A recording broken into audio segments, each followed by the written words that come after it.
guys, Logan Bells here. So I went to see Alien Covenant, and the story for this movie takes place more than a decade after Prometheus, and it goes as follows. Bound for a remote planet on the far side of the galaxy, members of the colony ship Covenant discover what they think to be an uncharted paradise. While there, they meet David, played by Michael Fassbender, the synthetic survivor of the doomed Prometheus expedition. The mysterious world soon turns dark and dangerous when a hostile alien life form forces the crew into a deadly fight for survival. Now, I've watched all the Alien movies since God knows when. The first two films I actually found really, really cool to watch. Two of the best installments of the franchise, hands down. Especially the second one. The third one I thought was just fine. It got mixed reviews. People liked it, people hated it. I personally thought it was just okay. And then this abomination, Alien Resurrection, came along and oh boy, we all know how that one turned out. And then Prometheus came along and a lot of people liked it. I personally thought it was just disappointing and weird and boring. And then I saw this movie in theaters, and what did I think about it? Well, let's get right into it, shall we? I want to start off by saying this movie was slightly better than Prometheus. I'm not going to lie.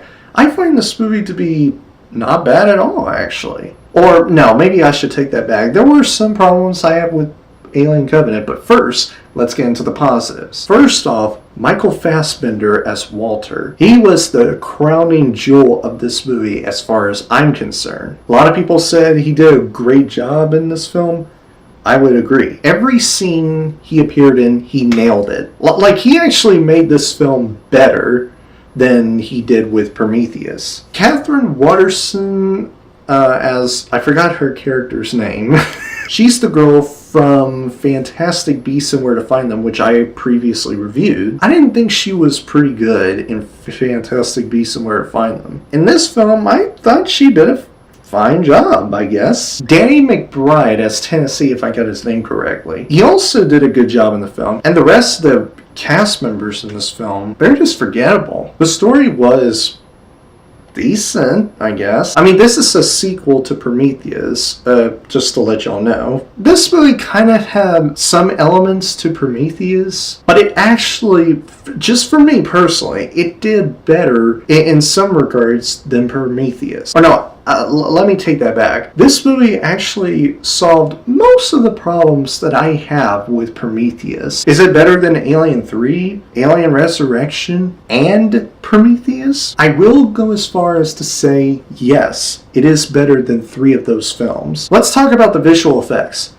They look absolutely stunning. The visuals look really good. And the cinematography was on point, man. And the script, I guess you could say script was okay. Oh, and by the way, I forgot to mention that this movie was directed by Ridley Scott, the man responsible for directing both Alien and Prometheus. Did Ridley Scott do a really good job at directing this movie? Yes and no. I already mentioned some of the positives about this film. Now let's get into the negatives. Now, I may have mentioned the negatives while also talking about the positives. One of my issues with this film are the character decisions. And what I mean by that is some of the decisions that some of the characters have made in this film were not very good. To give you an example, there was one scene, and it's not a spoiler, it's actually been shown in the trailer, where this one woman sees one of her crewmates trapped in this one room where this one guy was about to have an alien come out of him from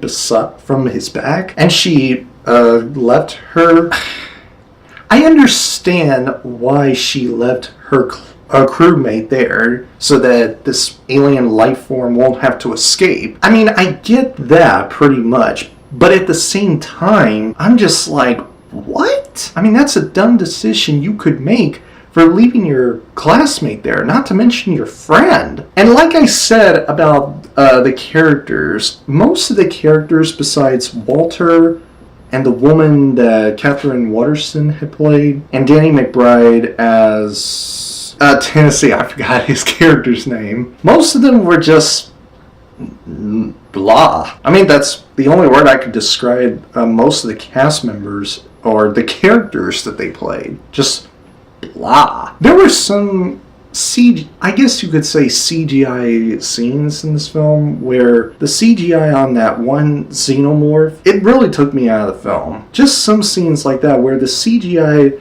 looked subpar on that xenomorph. That's just another one of my complaints with this movie. And I don't know the third complaint I have with it. I guess you could say the pacing was not that great. I mean, that's probably the third complaint I would have with this movie. I mean, it's like 2 hours and 32 minutes long. It kind of felt like 3 hours, at least to me. So yeah, guys, here are my final thoughts on Alien Covenant. Even though this movie is slightly better than Alien 3, The Atrocity, Alien Resurrection, and Prometheus, in some regards, like being an actual scary horror sci-fi thriller alien film,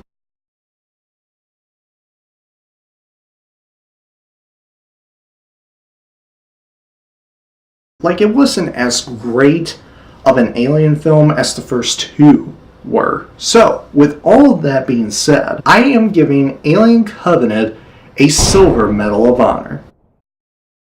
Anyway, guys, that is my review for Alien Covenant. If you guys enjoyed my review for Alien Covenant, please click the like button, and if you have seen Alien Covenant, comment down below to let me know what you think of it. Did you like it? Did you thought it was okay? Or did you not like it? And if you enjoy what you've seen here and you want to see future videos from me, please click the subscribe button so that you never miss a video. And I will see you guys in the next video. Have a great week, Battle Squad, and as always, fight the good fight. Peace!